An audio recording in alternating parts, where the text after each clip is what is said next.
Hello guys, आप सभी का स्वागत है हमारे YouTube channel the exclusive academy में। तो जैसे कि आप लोगों को पता है कि इस चैनल पर हमारे एजुकेशंस और एकेडमिक वीडियोस आते रहती हैं।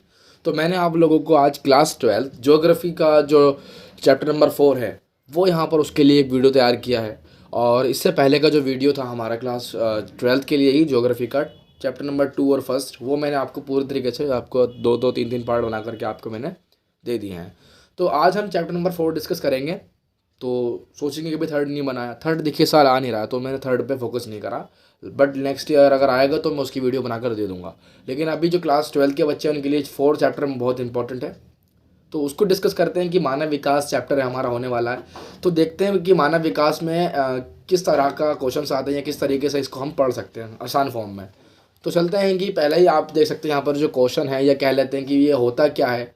इसका जो कह सकते हैं कि स्टार्टिंग स्टेटमेंट मैं आपको बताता हूँ, वही है आज हमारा स्टार्टिंग का कि मानव विकास क्या होता है। देखिए मानव विकास आप लोगों को सामने दिख रहा होगा कि मानव विकास जो है हमारा, इसका मतलब हम समझेंगे थोड़ा देर में, लेकिन समझते हैं पहले विकास का मतलब क्या है। देखिए बहुत से लोगों के दिमाग में बात रहती है, विकास सुन लेते हैं कि हाँ विकास का मतलब तरक्की होता है। प्रॉपर तरक्की ही इसका हिंदी मीनिंग है, बट एक समझने वाली चीज़ में विकास का मतलब क्या होता है। देखिए विकास एक ऐसा वर्ड है जब व्यक्ति के जीवन में बदलाव या परिवर्तन आते हैं, वो भी परिवर्तन सकारात्मक रूप से, यानी कि जब उसके जीवन में पॉजिटिव चेंजेस आएंगे, उसके जीवन में सकारात्मक चेंज आएंगे, वो एक बेहतर बनने लगेगा, उसे हम विकास कहते हैं। बिल्कुल सिंपल भाषा में अगर हम देखें तो उसका मतलब ये निकलता है कि व्यक्ति के जीवन में सकारात्मक बदलाव आना, सकारात्मक परिवर्तन आना, ये विकास की धारणा है। और इसके आगे लग गया मानव। तो सिंपल सी बात है कि भाई मानव के जीवन में या मानव के लाइफ में सकारात्मक परिवर्तन आना मानव विकास होता है। एकदम बिल्कुल सिंपल फॉर्म में अगर पूछे कि मानव विकास क्या है, तो जो व्यक्ति है या मानव है उसके जीवन में सकारात्मक बदलाव, सकारात्मक परिवर्तन आना मानव विकास कहलाता है, एकदम सिंपल सी फॉर्म में। अब चलते हैं कि डॉक्टर महबूब उलक जो हमारे हैं, इन्होंने इसके बारे में कुछ अपनी परिभाषा भी दी है। डॉक्टर महबूब उलक क्या कहते हैं, देखिए मानव विकास के बारे में कि मानव विकास क्या होता है। मानव विकास, इन्होंने बताया कि मानव विकास वो होता है कि जब मानव के विकल्पों में वृद्धि होगी तो मानव विकास होगा। यानी कि मानव विकास तब होगा जब मानव के विकल्प बढ़ेंगे। वृद्धि मतलब बढ़ना, तो मानव के विकल्प अगर बढ़ेंगे तो ही वहाँ पर क्या होगा, मानव का विकास होगा, वरना नहीं होगा। अब देखिए विकल्प सोचेंगे आप, विकल्प क्या होता है। तो विकल्प का सिंपल सा मीनिंग ये है चॉइस, ऑप्शंस। सपोज करिए आप क्लास 12 में अभी तो हैं, बट उससे पहले आप 10th में थे 2 साल पहले। तो जब आप 10th क्लास में थे, आपने 12th क्लास पास करी, तो आपके पास कम से कम 3 ऑप्शन थे कि आपको किस तरह की फील्ड में जाना है, साइंस लेनी है, कॉमर्स या आर्ट्स। तो तभी आपने जो भी साइड चुनी, अभी आप आर्ट्स लेकर हैं तो आप जिस तरह की आपकी चॉइस थी आपने ली। तो लेकिन आप देखिए उस वक्त पे आपके पास अगर एक ही ऑप्शन होता कि नहीं आपको सिर्फ साइंस ही लेनी है, या आपको सिर्फ कॉमर्स लेनी है, या सिर्फ आपको आर्ट्स लेनी है, तो आप क्या करते, चांसेस ज़्यादा ये थे कि आप उसमें अपना पूरा इंटरेस्ट नहीं ला पाते, आप शायद फेल भी हो जाते या आप उतना अच्छा नहीं कर पाते जितना आप कर सकते थे। उससे क्या होता है कि जो इंसान का विकास वहीं रुक जाता है अगर उसकी चॉइस से काम ना हो। तो यही चीज़ हम समझा रहे हैं कि भाई जो मानव विकास के बारे में महबूब उलक ने यही कहा है कि जितना इंसान के विकल्पों में वृद्धि होगी, उसके पास जितने ऑप्शंस होंगे काम करने के लिए, उतना ही उसका विकास होता चला जाएगा। एकदम सिंपल फॉर्म में समझ में आ गया होगा आप लोगों के भाई विकल्पों में वृद्धि का मतलब क्या होता है कि विकल्प बढ़ना, विकल्प जिस तरह बढ़ेंगे, ऑप्शंस बढ़ेंगे, आपका विकास सुनिश्चित है एकदम। उसके बाद सार्थक जीवन। देखिए यहाँ पर हमारा अगला पॉइंट क्या है कि मानव विकास क्या करता है कि व्यक्ति के जीवन में सार्थक जीवन को बनाता है। यानी कि सार्थक अगर आप समझेंगे तो सार्थक खुद अपने आप में एक वर्ड है, सार्थक। सार्थक का मीनिंग देखिए अगर आप समझें तो सार्थक का मतलब होता है वह जीवन जिसके लिए कोई जीने का उद्देश्य होता है, उसे हम सार्थक जीवन भी कहते हैं। एक मार्क्स में पूछ लेता है कि सार्थक जीवन क्या है, तो वहीं आपको पता होना चाहिए कि वो होता है कि भाई जब इंसान के जीवन में कुछ जीने का उद्देश्य हो, वही हमारा सार्थक जीवन है। बट फिलहाल यहाँ पर ले आया है कि अगर आप देख सकते हैं तो यहाँ पर दे रखा है कि मानव विकास क्या करता है, व्यक्ति के जीवन में सार्थक सार्थक जो कह सकते हैं कि सार्थक चीज़ लाता है, यानी कि जीवन को सार्थक बनाता है। सिंपल भाषा में कैसे, अगर मानव का विकास तभी होगा जब इंसान के जीवन में कोई जीने का उद्देश्य होगा, वरना तो देखिए आप लोग खुद ही समझ सकते हैं कि बहुत से लोगों के पास कुछ काम नहीं होता तो वो जीने का उद्देश्य भी नहीं है, वो ऐसे अपना जीवन व्यतीत कर देते हैं इधर उधर निकाल करके, बाहर खड़े होकर के, उससे मैटर नहीं करता। बट आपका जीवन तभी विकसित होगा जब आपके जीवन में कुछ सार्थक चीज़ें होंगी, आपको कोई उद्देश्य होगा। सार्थक मतलब जीने का कोई उद्देश्य है। तो इसी वजह से विकास तभी होगा जब आपके जीवन में कुछ ना कुछ सार्थक चीज़ें होंगी। नंबर 3 बताते हैं कि सकारात्मक और सार्थक दिशा उपलब्ध कराता है। मानव विकास क्या करता है कि व्यक्ति के जीवन में सकारात्मक और सार्थक दशाएं उपलब्ध कराता है। देखिए सिंपल सी बात है, अगर आपको मानव विकास करना है, अपना विकास करना है, तो आपके लिए आपके जीवन के अंदर सभी प्रकार की चीज़ें सकारात्मक होनी चाहिए। देखिए विकास का संबंध हमेशा सकारात्मक चीज़ से ही होगा, क्योंकि विकास जो है ना, वो विकास का मतलब भी बढ़ना है, तरक्की है। और तरक्की तब होती है जब आपका जो पॉजिटिव चीज़ें हैं वो बढ़ेंगी। तो अगर आपके जीवन में दशाएं, आपकी जो आपके काम करने का तरीका है या आपका जो जीवन चल रहा है, उसकी शैली चल रही है, अगर वो सार्थक रूप से नहीं काम कर रही, तो वहाँ पर आपका जीवन का जो विकास है वो वहीं रुक जाएगा, सिंपल सी भाषा में अगर हम समझे तो।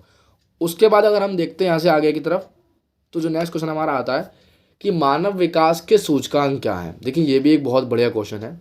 आई होप आपके समझ में पिछला क्वेश्चन आ गया होगा, बहुत आसान क्वेश्चन था, मानव विकास क्या है। बट अब यहाँ फोकस करते हैं कि मानव विकास के सूचकांक क्या है। देखिए मानव विकास आई थिंक समझ में आ गया कि भाई इंसान जो हमारा मानव है, उसके जीवन में किसी तरीके से जो मानव का जीवन है उसके अंदर उसको सकारात्मक परिवर्तन आना, चेंजेस आना, क्योंकि हर इंसान चेंज होता रहा टाइम के साथ साथ, तो चेंज आना बट सकारात्मक, वही उसका मानव विकास बनेगा, मानव का तरक्की करना, सिंपल सी भाषा में।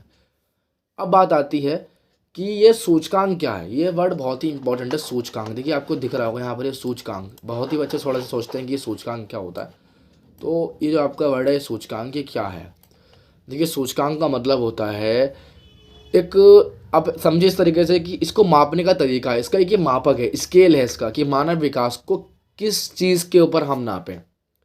ये कह सकते हैं कि ऐसी कौन सा इसका पैमाना है, मानव विकास किस देश का कितना है, कितना कम है, कितना ज़्यादा। तो इसको मापने के लिए एक पैमाना बनाया गया जिसका नाम था सूचकांक। प्रॉपर एकदम हिंदी वर्ड में समझाया मैंने आपको कि जैसे कि हम नापते हैं ना किसी रास्ता को, अगर हमें नापना हो कि यहाँ से दिल्ली या फिर मुंबई इतनी किलोमीटर दूर है, तो किलोमीटर उसके मापने की यूनिट होती है। ऐसे ही मानव विकास को मापने की यूनिट जो वो सूचकांक है, सिंपल भाषा में एकदम। तो जैसे आप समझ सकते हैं कि अब हम समझते हैं कि जो मानव विकास किस चीज़ पे नापा जाता है। देखिए समझ में आ गया आपको, मापने की इकाई है कि भाई, अब देखते हैं कि जो इकाई है ये डिपेंड किस पे करती है, शिक्षा, स्वास्थ्य और संसाधन तक पहुंच।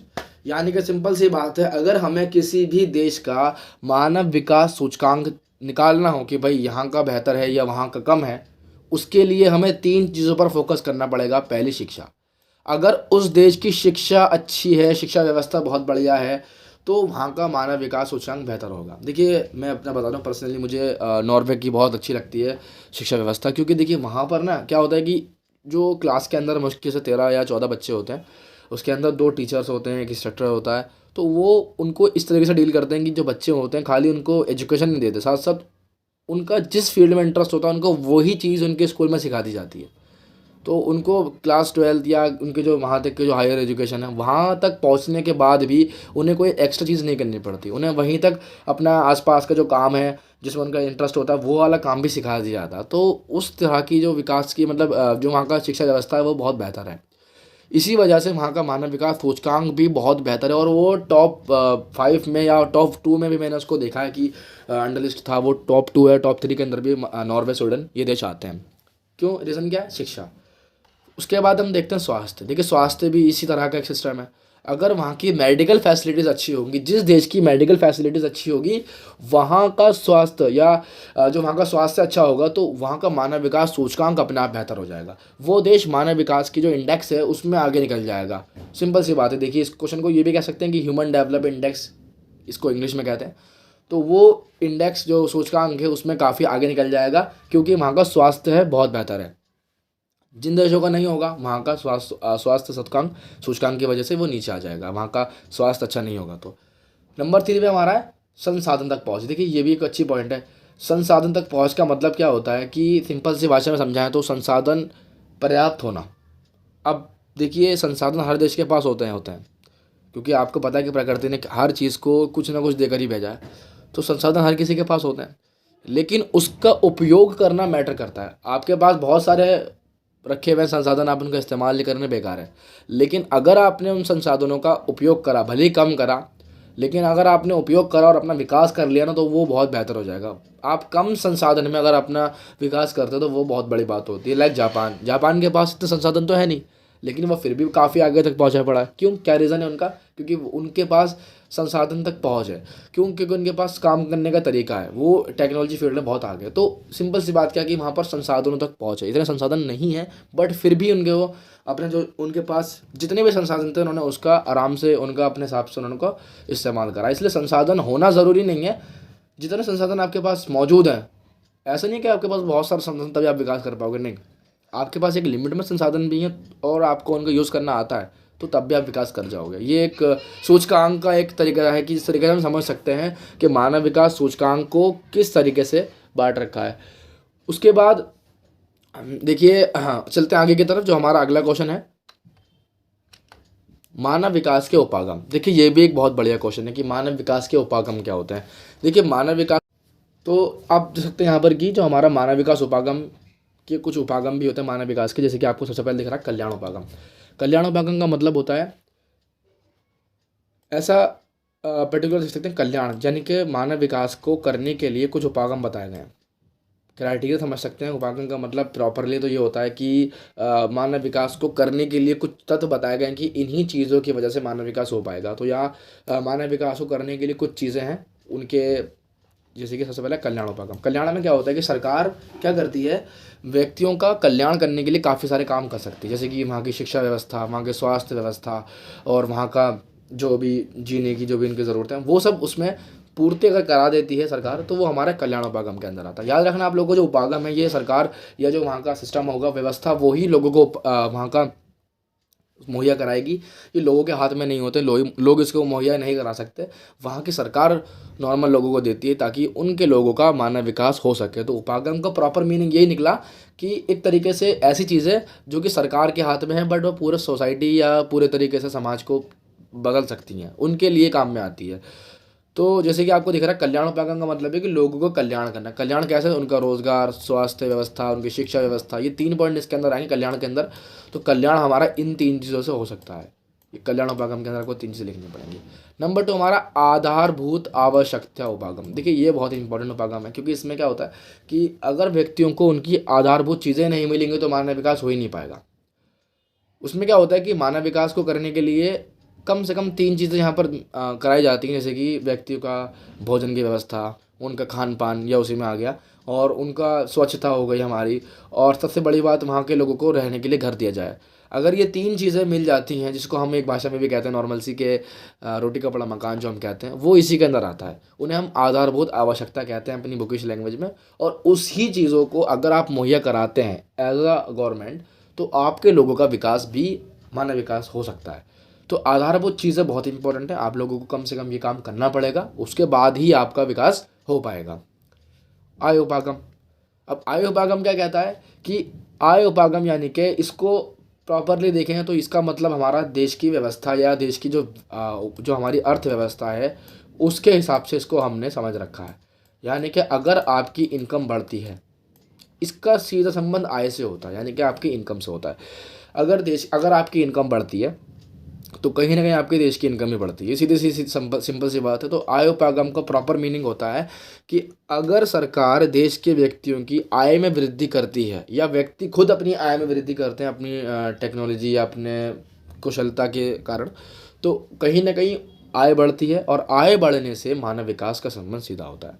क्यों? देखिए मानव विकास क्या कहता है कि व्यक्तियों का जीवन में सुधार आना चाहिए, अपना जीवन जो है वो सार्थक रूप से जिएं, मानव को अपने जीवन में सभी प्रकार की जो उनकी आवश्यकताएं वो पूरी हों, सब कुछ एक नॉर्मल इंसान का होना चाहिए पूरी तरीके से, तो वो मानव विकास कहलाता है।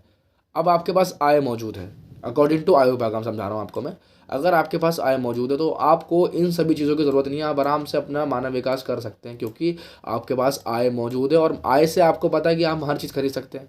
तो इसीलिए इस आय की वजह से हमारा मानव विकास का सीधा संबंध है। तो ये भी हमारा आय उपागम के अंतर्गत आएगा। ये भी सरकार के अंडर में एक तरीके से आ सकता है क्योंकि देखिए अंतर्राष्ट्रीय आय या राष्ट्रीय आय गवर्नमेंट या उसकी अर्थव्यवस्था के ऊपर डिपेंड करती है। तो इसी वजह से मानव विकास का तीसरा उपागम था। पहला कल्याण, जिसमें कल्याण करने की चीज़ें होंगी। दूसरा आधारभूत चीज़ें जो मानव को देनी पड़ेंगी। और आय उपागम, जिसमें इस व्यक्ति की आय अगर बढ़ेगी तो उसका मानव विकास बढ़ेगा। ये सीधी सीधी बात है, अगर व्यक्ति की आय बढ़ेगी उसका मानव विकास बढ़ेगा। चौथा हमारा क्षमता उपागम, देख सकते हैं आप लोग। क्षमता उपागम में क्या होता है हमारा, इसका मतलब होता है, ये क्षमता उपागम बेसिकली अमर्त्य सेन ने दिया है। अमर्त्य सेन हमारे एक जोग्राफर हैं और उन्होंने भी दी है। उन्होंने क्या बताया, अमर्त्य सेन ने कहा है कि ये क्षमता उपागम का मतलब होता है कि आपके पास क्षमता कितनी है कि आप अपने देश के संसाधनों को, उनका उपयोग सही मात्रा में कर सकें। सिंपल सी बात क्या है कि सिंपल सी बात ये है कि भाई आप अपने संसाधनों का उपयोग या उनका जो उन पर कितनी पहुँच, कितना दूर तक आप उनको इस्तेमाल कर सकते हो, कितनी आपकी पहुँच है संसाधनों तक, उसका मतलब क्षमता उपागम से होता है। आप लोगों को समझ में आ गया होगा मेरे ख्याल से ये उपागम को सिस्टम। तो आज के लिए सिर्फ इतना ही, और जो अगली वीडियो होगी उसमें हम अपने जितने भी हमारे जो क्वेश्चंस बचे हैं 5 नंबर्स में, कि उसके जो भी स्तंभ है मानव विकास के, और हम सबसे इम्पोर्टेंट जो बच्चों को बुक खोलती दिखता है कि वृद्धि और विकास, और भी एक आध क्वेश्चन है कि मैं आपको उसे बता सकता नहीं, बट जो जिस तरीके भी क्वेश्चन बाकी हैं अभी, वो मैं उसको अगली पार्ट्स में उसको डिवाइड कर दूंगा और वहाँ पर प्रोवाइड कर दूंगा। बाकी जो भी हमारे तरीके की आपको जितनी भी नॉलेज मिलती है उसके लिए आप हमारे चैनल को सब्सक्राइब कर सकते हैं, और सभी तरह की वीडियोस के लिए आप उसको बेल आइकन को दबा दीजिए। बाकी वीडियो को लाइक शेयर कमेंट करिए और चैनल को आगे बढ़ाते चलिए। वीडियो